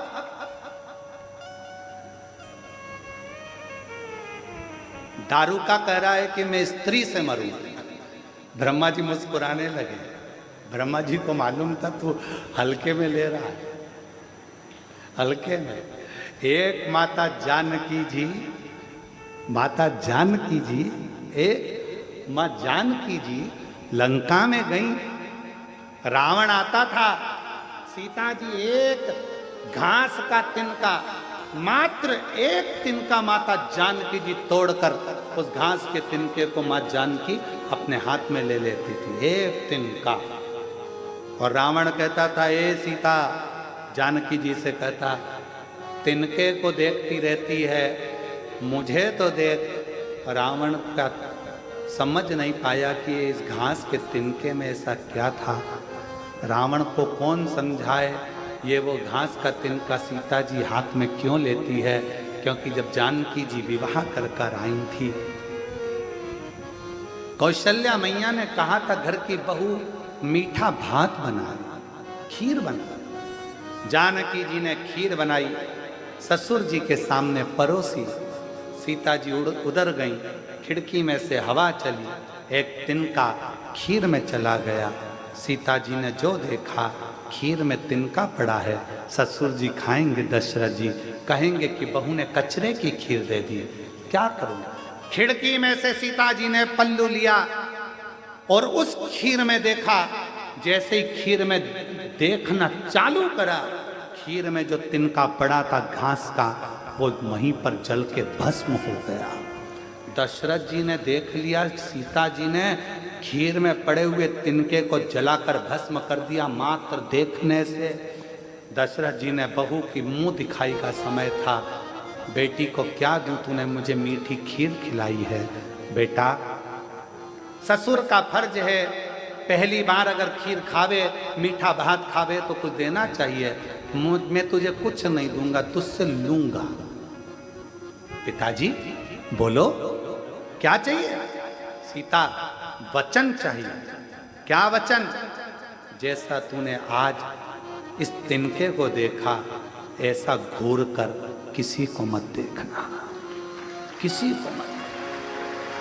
जब जब रावण आता था सीता जी तिनका ले लेती थी, इसी के चक्कर में बचा है, नहीं तो अभी तक तो निपटा देती तेरे को। 1 मिनट नहीं लगता, बस घूर के देखती और तू निपट जाता। आज भी मेरी जीजियों में वो बल है। जब बेटियां कहती है ना कि उसने मेरे को घूर कर देखा, अगर जीजियों में इतना दमदारी है, एक बार अगर घूर कर देख ले तो किसी के बाप में दम नहीं है कि तुम्हें कोई घूर कर देख ले। बस कोई घूर कर देखा और तूने दमदारी से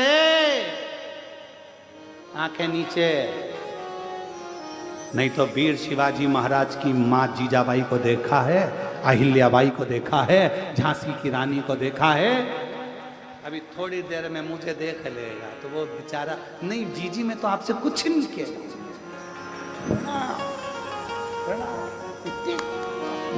नेत्र में इतना बल है, देखो कथा दारू का कह रहा है कि मुझे वर दो, मैं स्त्री से मरूं, स्त्री से, नारी से। ओहो, ब्रह्मा जी मुस्कुराने लगे, तू हल्के में ले रहा, मैं स्त्री के हाथ से। ठीक है, तथास्तु, दे दिया वर, तथास्तु। समय आया, बहुत उत्पात मचाया दारूका ने, इतना उत्पात मचाया कि देवता घबराकर शिव जी के पास आ गए और भगवान शंकर तो समाधि में लीन थे। पुकारना, कर्पूर गौरम करुणावतारम संसार सारम भुजगेन्द्रहारम। ओम नमः शिवाय, ओम नमः शिवाय, नमः शिवाय, ओम नमः शिवाय। कर्पूर गौरम करुणावतारम संसार सारम भुजगेन्द्रहारम। नमः शिवाय, ओम नमः शिवाय, नमः शिवाय, ओम नमः शिवाय, नमः शिवाय, ओम नमः शिवाय, नमः शिवाय, ओम नमः शिवाय। कर्पूर गौरम करुणावतारम संसार सारम भुजगेन्द्रहारम। नमः शिवाय, ओम नमः शिवाय, नमः शिवाय, ओम नमः शिवाय।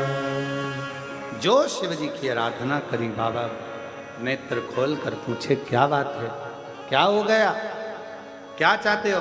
देवता कहने लगे कि वो दारूका नाम का असुर परेशान कर रहा है और उसको मारने के लिए स्त्री चाहिए, नारी ही मार सकती है, बस इतनी सी बात। हाँ,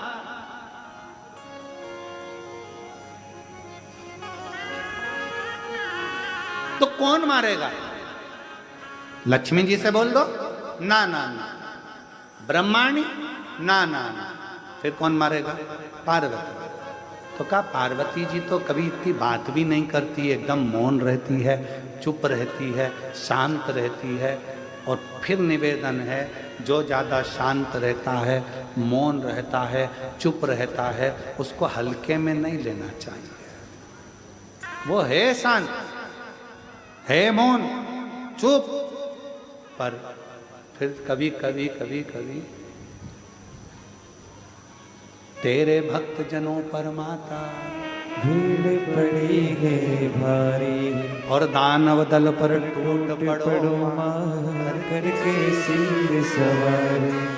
सो सिंहों से तू बलशाली, अष्टभुजाओ वाली दुखियों के दुखड़े निवारे। फिर अपने वाले पे शांत है। अरे ये पार्वती तो बहुत मौन रहती हैं, चुप रहती हैं, शांत रहती हैं, ये क्रोध नहीं कर सकती, इनको नहीं आता। पार्वती मैया का नाम आया, शिव जी ने मना करा। शंकर भगवान जानते थे पार्वती जी का स्वभाव, क्योंकि ये महागौरी है, मां शीतला है, शांत का स्वरूप। पर बाबा से विनती करी तो बाबा ने कहा ठीक है, तुम चाहते हो दारू का मरे, तैयारी करो दारू का के मरने की। मरेगा, सब देखेंगे। शिव जी ने जो विष पिया था, कंठ में विष गया था, पार्वती जी ने नीचे नहीं उतरने दिया था, कंठ में बैठकर पार्वती जी ने विष को रोक लिया था। अंदर नहीं उतरने दूंगी, मेरा पति विष पिए, अंदर नहीं उतरने दूंगी। पार्वती जी ने विष को कंठ में बैठकर रोक लिया। अब शिवजी को लगता था हमेशा कि ये कब तक बैठी रहेगी, इसको निकालना तो पड़ेगा, एक बार प्रकट तो करना पड़ेगा। हर हर। और भगवान देवाधिदेव महादेव, मेरे विश्वनाथ भगवान ने, मेरे कुबेरेश्वर बाबा ने, मेरे महाकाल राजा ने पार्वती जी को निमंत्रण दिया। पार्वती कब तक कंठ में बैठी रहेगी, विष है, जहर है, तुझे भी तकलीफ होगी, बाहर निकल, प्रकट हो। निकलती नहीं मां, आती नहीं आई। तब माता पार्वती जी के लिए शिव जी ने कहा, तेरे भक्त जनों पर माता भीड़ पड़ी है भारी, दानव दल पर टूट पड़ो माँ के सिंह सवारी। तब माँ से कहा, तेरे भक्त दुखी हैं, तकलीफ में है, तेरी औलाद, तेरी संतान कष्ट में है। माँ का हृदय पसीज गया, पसीज गया। मेरा बेटा दुखी है, मेरी बेटियां दुखी है। और जैसे ही सुना, पार्वती जी प्रकट हो। उस समय पर मां पार्वती पार्वती नहीं थी।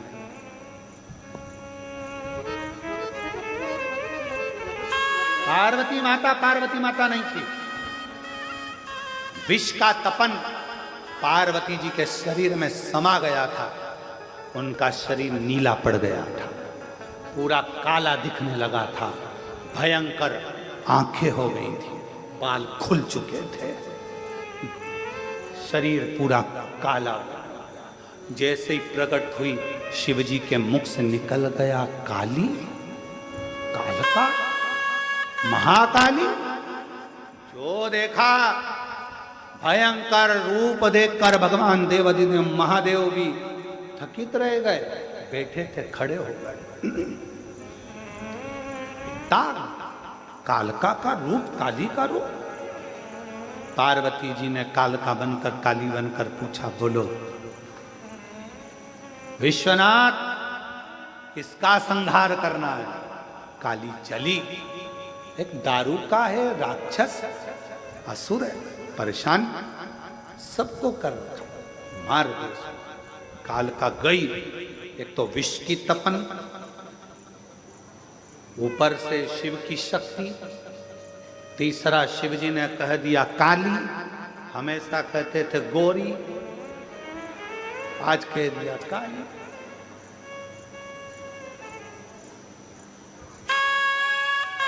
इसीलिए निवेदन है, पत्नी श्रृंगार करे ना तो पति को चाहिए कि उसके तैयार होते समय उसके कक्ष में बिल्कुल ना जाए। बिल्कुल। तू हो ले तैयार। पति तैयार होकर अपनी गाड़ी में बैठे, हारन बजाए, चल टाइम हो गया, चल चल। और ज्यादा भी हारन मत बजाए, बना तुझे मंदिर का घंटा समझ के बजा दे। कभी कभी ज्यादा हारन और बोले चल चल तो भी नहीं जाना, ले चल तू चले जा, नहीं जाना। नहीं जाना मेरे को, तुम चले जाओ, मैं बाद में आ जाऊंगी, नहीं जाना, जा। फिर बेचारा पति कह रहा है, हरि अम्बे, अरे तू चल, मैं तुझे नहीं, अब तो मुझे तुम्हारे साथ नहीं जाना, नहीं जाना।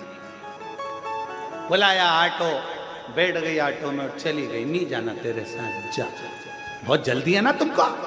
अब बेचारा पति पहुंचा शादी में, ये भी पहुंच गई शादी में, और पति मुस्कुरा कर बात कर रहा था और देवी उसको आंखें फाड़।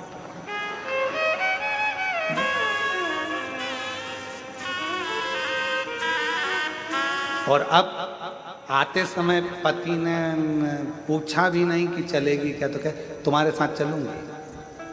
क्यों? क्योंकि उसको बदला लेना। अब गाड़ी में बैठ गई और बैठते से सब मालूम है मुझको, तुम्हारी अकल सब देखी मैंने, तुमको देख रही थी पूरी शादी में, कितना आंखें फाड़ फाड़ के देख रहे थे, कितने हंस हंस के बात कर रहे थे, बस मेरे लिए ही तुम्हारा मुंह गेंदा फूल हो जाता, बाकी के सबके लिए गुलाब का फूल।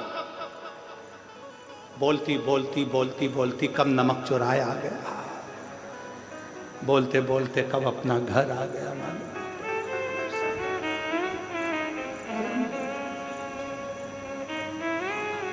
एक तो असुर का संहार, विष के कारण प्रागट, दूसरा शिव ने कह दिया काली, टूट पड़ी भवानी और गई, दारुका का संहार कर कर आ गई। मार तो दिया असुर दारुका को, पर क्रोध शांत नहीं होता। देवता अपना अपना धाम छोड़कर भाग गए,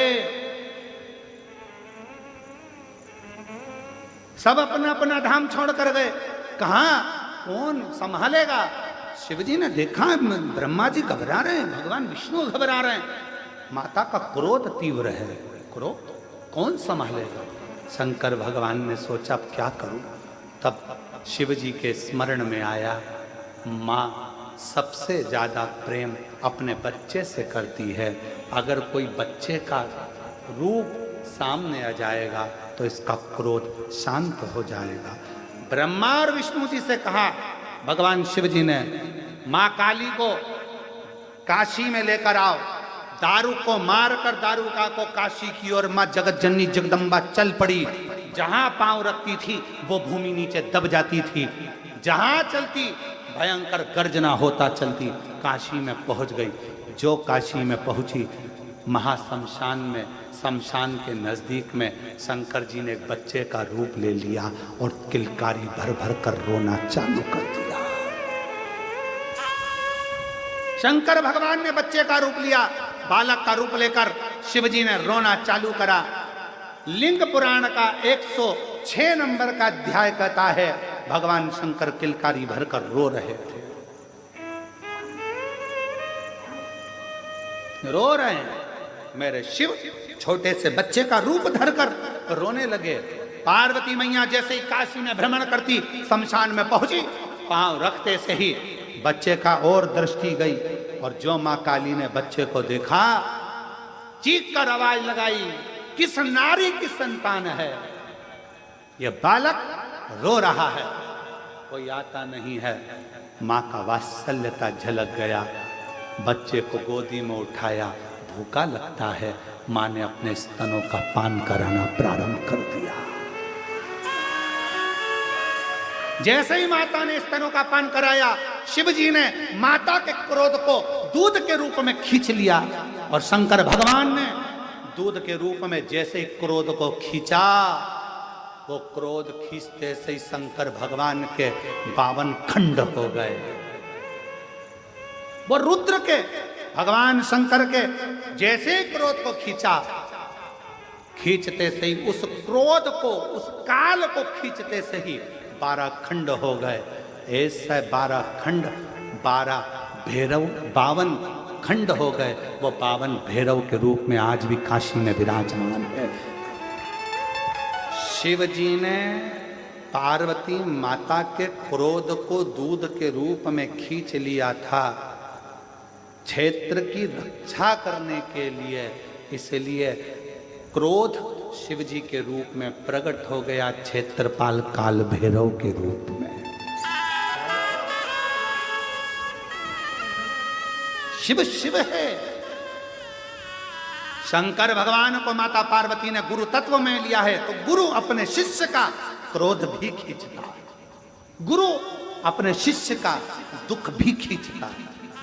गुरु कहता नहीं है कि मैं तुम्हारे को क्या करूंगा क्या ना करूंगा, बस गुरु के सामने जाकर खड़े हो जाओ, हाथ जोड़ विनय कर लिया, प्रणाम कर लिया, गुरु की दृष्टि पड़ गई बहुत है, बोलना भी नहीं कि मेरे को तकलीफ है, बस देख लिया उसने। देखता ही जब है जब दुख को मिटाना होता, नहीं तो देखता ही नहीं है गुरु किसी को, देखेगा ही नहीं। कहीं कृपा की ना हो जो आज तुम्हारी, तो सुनी ही रहती अदालत तुम्हारी। गरीबों के दिल में जगा तुम न पाते, तो किस दिल में होती इबादत तुम्हारी, तो किस दिल में होती इबादत तुम्हारी।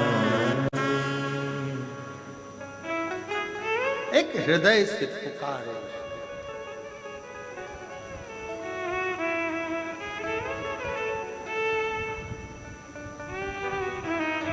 बस उसको याद करना। ओ डमरू वाले आजा, तेरी याद सताए, मेरा ये भरोसा कहीं टूट न जाए। ओ डमरू वाले आजा, तेरी याद सताए, मेरा ये भरोसा कहीं टूट न जाए।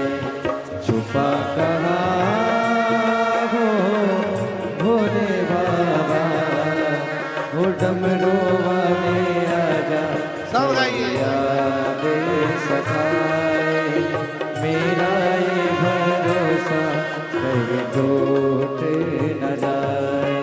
ओ डमरू वाले आजा, तेरी याद सताए, मेरा ये भरोसा कहीं टूट न जाए।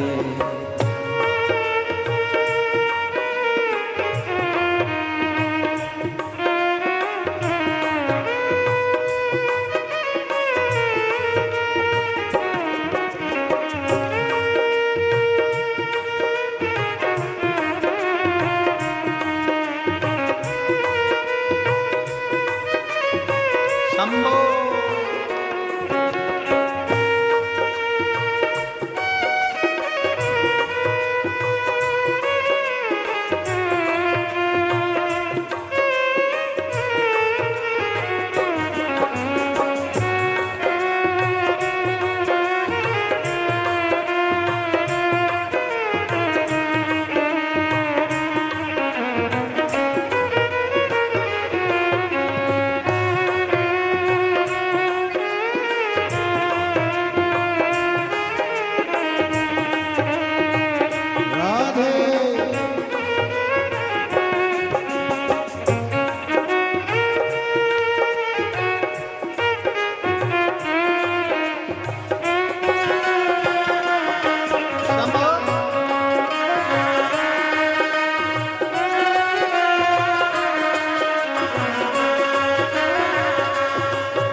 के सहारे, मन ये पुकारेगा दिल के सहारे। नैन हमारे तेरा रास्ता निहारे, नैना हमारे तेरा रास्ता निहारे। ओ मन ये पुकारेगा दिल के सहारे, नैना हमारे तेरा रास्ता निहारे। हर पल विचारे छुपा कहाँ हो, आजा भोले बाबा, ओ डमरू वाले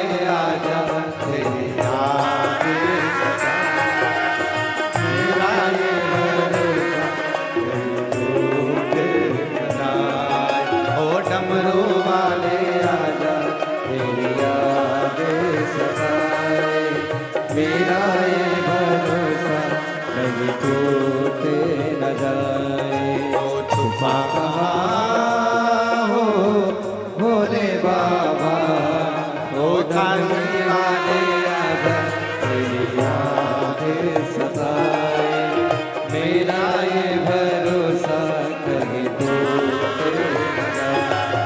ओ डमरू वाले आजा तेरी याद सताए। मेरा ये भरोसा कहीं टूटे न जाए। राधे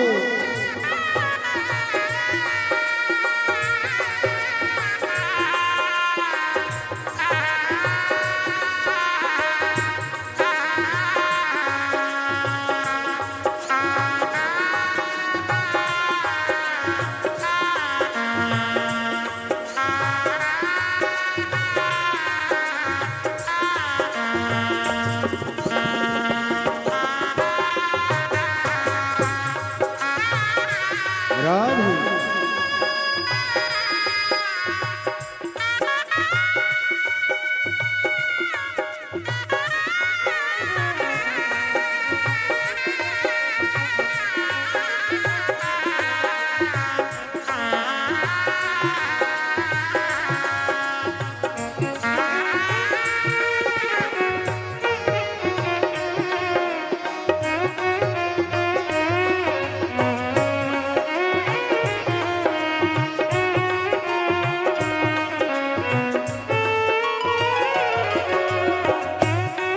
राधे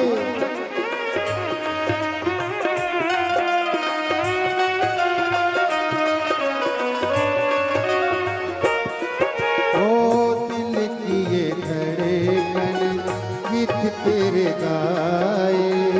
दिल की ये धड़कन गीत तेरे गाए। ओ रोती है अखियाँ नीर बहाए। रोती है अखियाँ नीरे बहाए। कैसे समझाए छुपा कहाँ आजा भोले बाबा। डमरू वाले आजा तेरी याद सताए। मेरा ये भरोसा कहीं टूटे न जाए। ओ काशी वाले आजा तेरी याद सताए। मेरा ये भरोसा कहीं टूटे न जाए। छुपा कहाँ हो भोले बाबा, ओ डमरू वाले आजा तेरी याद सताए। मेरा ये भरोसा कहीं टूटे न जाए। ओ डमरू वाले आजा तेरी याद सताए। मेरा ये भरोसा कहीं टूटे न जाए। समो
दिल के सहारे नैना हमारे तेरा रास्ता निहारे, वो नैना हमारे तेरा रास्ता बेचारे सदा भोले बाबा ओ डमरू वाले आजा तेरी याद सताए मेरा ये भरोसा ओ डमरू वाले आजा तेरी याद सताए मेरा ये भरोसा ओ काशी वाले आजा तेरी याद सताए मेरा ये भरोसा ओ डमरू वाले आजा तेरी याद सताए मेरा ये भरोसा टूटे न जाए ओ डमरू वाले आजा तेरी याद सताए मेरा ये भरोसा टूटे न जाए ओ डमरू वाले आजा तेरी याद सताए मेरा ये भरोसा टूटे न जाए महादेव अपने स्थान पर बैठकर बाबा से अपने मन का भाव कहें, दिल से प्रार्थना करें, बाबा को विनय करें। हम सीहोर के आसपास के वासियों से कहेंगे, आप कावड़ियों का दर्शन कर कर अपनी जिंदगी को सार्थक करना। इतने कावड़ियों का दर्शन जो जल लेकर बाबा की अविरल भक्ति को धारण कर कर चलेंगे, ऐसे भक्तों का मात्र दर्शन कर कर आप अपनी जिंदगी को संवार लें। अपने शिव तत्व है, शांति से आनंद से बाबा का स्मरण भाव से सब पुकारें, हृदय से विनय करें। श्री शिवा नमस्तु श्री शिवा नमस्तु श्री शिवा नमस्तु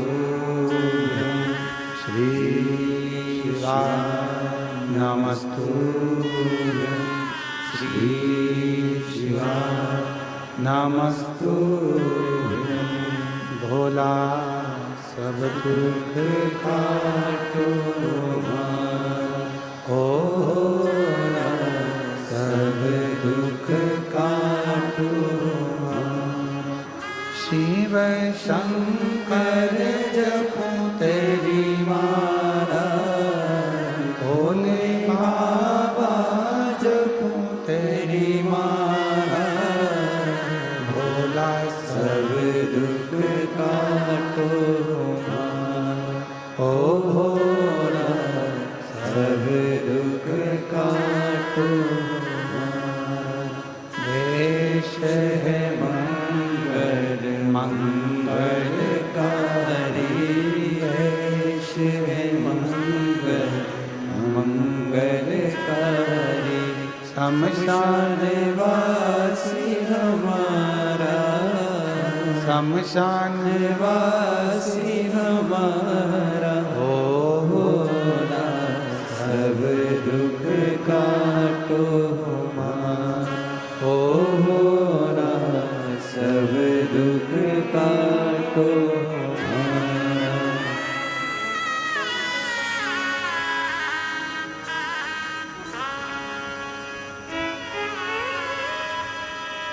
बाबा देवादिदेव महादेव भगवान उघड़दानी शिव की करुणा कहती है। नियम नीति और नियत श्रेष्ठ हो तो जीवन श्रेष्ठ होता है। दारुका का संहार कर कर माँ अम्बा जगदम्बा काली भद्र काली 52 भैरवों का प्रागट्य की कथा कही शिव महापुराण। आगे वर्णन आया, माँ जगत जननी जगदम्बा अम्बा स्नान करने के लिए जाती हैं, अपने उपटन से एक पुतले का निर्माण करती हैं। शिव की भक्ति बिटले सेवा समिति द्वारा कुबेरेश्वर बाबा के धाम द्वारा जो रोड पर गाय माता बैठी रहती हैं, नंदी बाबा बैठे रहते हैं, गाड़ियां रात्रि को बारिश के समय चलती हैं, एक्सीडेंट हो जाता है, कई लोगों की जान भी जाती है, गौ माता को भी चोट लगती है। उसके लिए विठले सेवा समिति ने हजारों लाखों ऐसे रेडियम के पट्टे बनवाए जिनको गौ माता के गले में डाल दिए जाएंगे और वो रात्रि को लाइट में चमकेंगे तो गाड़ी चलाने वालों को भी दिख जाएगा कि गौ माता रोड पर बैठी है और उनको चोट नहीं। ये पट्टे